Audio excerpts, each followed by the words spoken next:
Good morning, y'all. We're going to talk about mental illness today. I'm going to talk about mental illness. First of all, let me start by saying that I really, really hate that phrase, mental illness.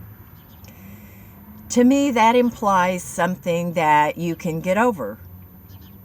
Illnesses are something that typically you can recover from. Cancer can be an illness. The cold, the flu, all kinds of things can be illnesses. I don't consider mental illness, at least for me, has not been something that I've been able to get over. Now, years ago, when I lived in Washington the first time with my ex-husband, I had a wonderful, wonderful psychiatrist, Dr. Robinson. She was on Bainbridge Island. And she said, I don't like that terminology, mental illness. It really is a brain dysfunction. Now, I like the sound of that much better. It means that something is not functioning, and that's exactly right. Something is not functioning correctly. It's not functioning the way that it should. It's not producing serotonin or dopamine. Whatever it is, there's so much of that technical crap that I won't even try to get into. But I wish we could do away with that phrase, mental illness. It has very, very bad connotations. You know what it reminds me of? One Flew Over the Cuckoo's Nest with Jack Nicholson. I think almost everybody has seen that movie, and it was a very, very good movie. But it was also very scary to me to think that I might someday be in a facility, which I never have been. Thank the good Lord for that. So I'll just start by saying I started having problems when I was really, really young. At first, it was ADHD and OCD. And back then, of course, when I was in school, they didn't know what that was. You just were one of those wild childs. I mean, you couldn't stay in your seat. You couldn't keep your mouth shut. You couldn't pay attention. All of my report cards always said, Deborah Joy could be an A student if she would just apply herself. You have no idea how sick and tired I got of hearing that. You need to apply yourself. You need to pay attention. You need to sit still. You need to be quiet. Shit, man. Do y'all think if I couldn't have done all that stuff that I would have? Just to keep the grown-ups off my back? To keep from being embarrassed? To keep from being shamed in school? It was horrible. I did have a few teachers, though, I must say.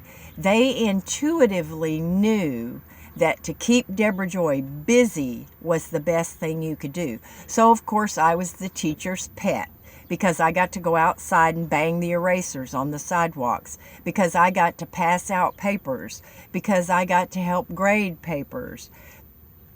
Those wonderful teachers just knew that I had to be busy all the time or I was going to get into trouble.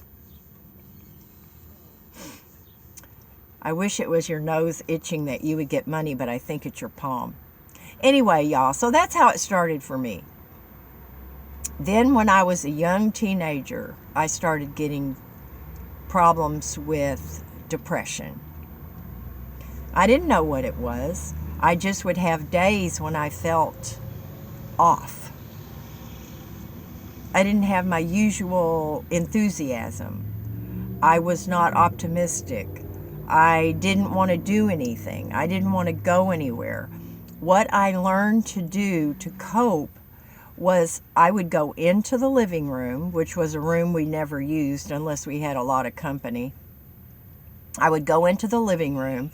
I would turn on the stereo down really low, and I would put myself to sleep.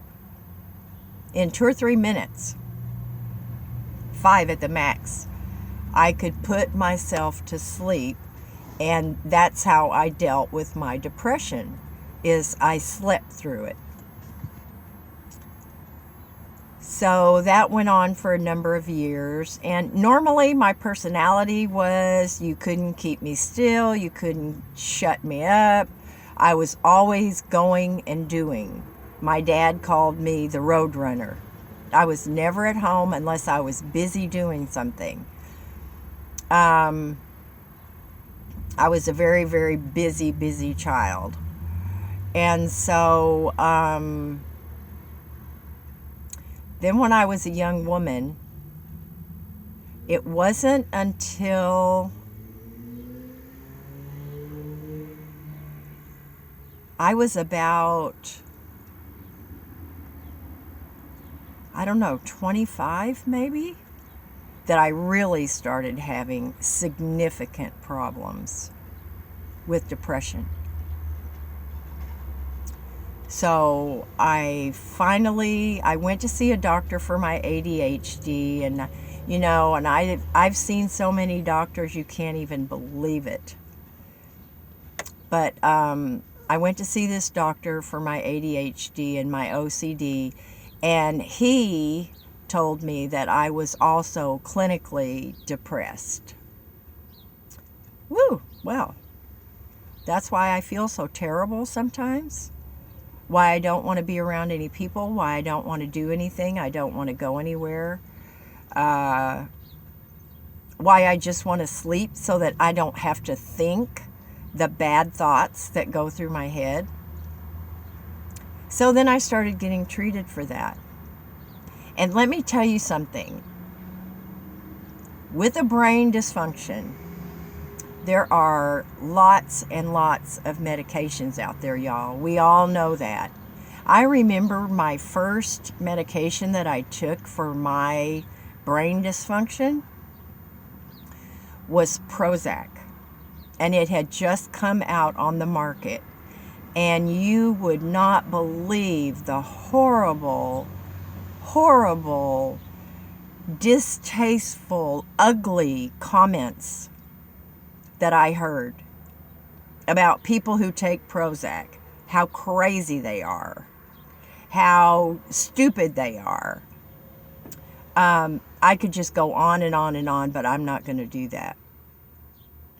It saved my life, you guys, literally, because I became very suicidal. And within about 30 days, that's about how long it takes for a medication to get into your system and start doing some good. Some of them work a little bit faster, some of them it takes a little longer. But that was the first one that I was prescribed. And I used that Prozac for many, many years, 20 milligrams. And it totally changed my life. I felt normal. I was myself. I did everything I wanted to do. I just functioned like a regular person. I didn't stay in bed. I didn't cry all the time. I didn't avoid people anymore. I just had a blast, which was normal for me. Now, I guess the big problem started when I had my second child when I was 40. Now, I was single. Was not ever supposed to be able to get pregnant. That's a whole other story. But anyway, I had a baby when I was 40. After I had him, I went back on my Prozac and it did not work anymore. It wasn't effective. It wasn't doing the trick. So, back to the drawing board. And there's this big deal, y'all, where it's just hit or miss. Psychiatrists don't really know. All they can do is listen to your symptoms, study up on the medications, and prescribe the one that they think will be beneficial to you. And then it's a crapshoot. Some of them are, some of them aren't. Sometimes you have to take a combination of two. I've even been on 3 at one time before. But I'll tell you one thing. I thank God for drugs. I really do. I would have killed myself a long time ago. There's such a stigma. You know, when you see somebody that has a twisted limb, someone with a bald head that you suspect may be going through chemotherapy, we feel sorry for them. We feel sympathy. Sometimes we empathize. We've been through the same thing. But people don't get brain dysfunction. They just don't get it. And I understand that.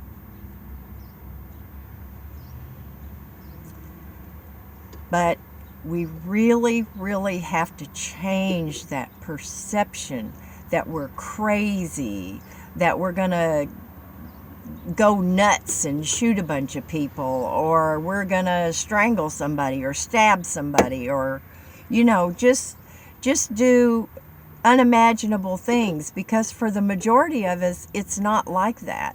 Now, I went from chronic depression to being diagnosed with bipolar. Oh my God, bipolar. Oh my God, she's going to kill my children. Bullshit. The key to any brain dysfunction is you try to get the best doctor that you can. You work with your doctor. It's hard.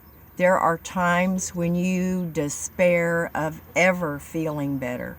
It takes time for these medications to work. And sometimes you have to discard those and start with new ones. I've been through that. It is hell, you guys. If you have not had a brain dysfunction yourself, then you cannot imagine how horrible it is to have nothing but bad, fatalistic, sad thoughts go through your head 24/7. Even if the sun is out and it's shining and it's beautiful outside, everything inside of you is gray and horrible and depressing. And you don't want to live like that. You can't. You can't go through one more day. What has kept me from ending my life are my 2 children. I remember once when I was suicidal, I was trying to figure out how I was going to hang myself. And we had open rafters in the garage, big ropes. My ex-husband was into rappelling. But then I thought, somebody's got to find me. How can I time this so that I know my son is not going to be the one to come home and see his mother hanging from the rafters? So that stopped me from doing that. And then there was the time that I was going to take a bunch of sleeping pills, start my car, close the garage door, and lay down until the carbon monoxide took my life. Now that seemed the easiest way, let me tell you, the most painless way to do it. But again, who was going to find me? How could I manage that And even if my child didn't find me, my spouse would find me, and my children would have to live with it. Oh, yeah, his mother committed suicide. So, it's a long, hard road, you guys. Now, the difference between bipolar and schizophrenia, as far as I know, it's been explained to me and I've read, is that people with bipolar do have a lot of problems with their moods going up and down and all over the place. A person with schizophrenia, bless their heart, they see things, they hear things that are not there. They're very paranoid. Now that's the real hell, you guys. So the whole point of this is, if you know anybody that you know that has a brain dysfunction, please try to treat them with kindness and a little bit of understanding. Trust me, it is not something that we want. I've often thought that I would trade it for something else, for some kind of disease. But we get what we get in this life, and we have to make the best of it. And again, I just thank God. I thank God for psychiatrists. I thank God for medications. I thank God for my children and for my ex-husbands, especially my last one. He stood by me when I was a witch to him. I was terrible to him. I didn't want to be. I couldn't help it. But he stood by me and he got me through it. And that was the very last time in 2000. I said I would never again stop taking my medication. And that, you guys, is a major deal. This is what people with brain dysfunction do. They stop taking their medication, and here's why. When you stop taking your antidepressants for about 2 weeks, 3 weeks, if you're really lucky, you have this period of euphoria. I kid you not, you guys. You feel like really you could run the country. Well, almost any of us could run this country better than what we've had. But anyway, you have this long period of euphoria. And I remember the last time I went through that in 2000, we had just bought a new house. I repainted the whole inside of the house. I landscaped the whole front and side yard. I mean, I went for 3 weeks and I did not sleep. Barely at all. My husband would say, Deb, you need to come to bed. Okay, I'll be there in a minute. I'll be there in a minute. Anyway, that was the last time. And I was very, very, what happens is after that euphoria goes, you crash. You crash like a car going 100 miles an hour into a brick wall. And then all you can think about is how to end your life. My ex-husband stood by me through all of that and got me through it. And I will forever be thankful to him and my children. So that's it. I mean, that's really not a fun topic. And please, I don't want anybody to feel sorry for me. I have it so much better than so many people. Take my girlfriend and all the things that she has battled with her whole life. But we get what we get, and we have to do the best with it. So just be kind, you guys. If you see somebody acting a little strange or whatever, please don't condemn people for things that they have no control over. Just try to be kind. and do something fun today. Hazel and I are going to do something really fun. We're going to the laundromat. So anyway, I don't want this to be a downer. It's just an explanation, okay? It's just my take on that horrible, horrible thing they call mental illness. It is a brain dysfunction. That's exactly what it is. I love you guys, and do be kind to each other as much as you can. Talk to you later. Bye.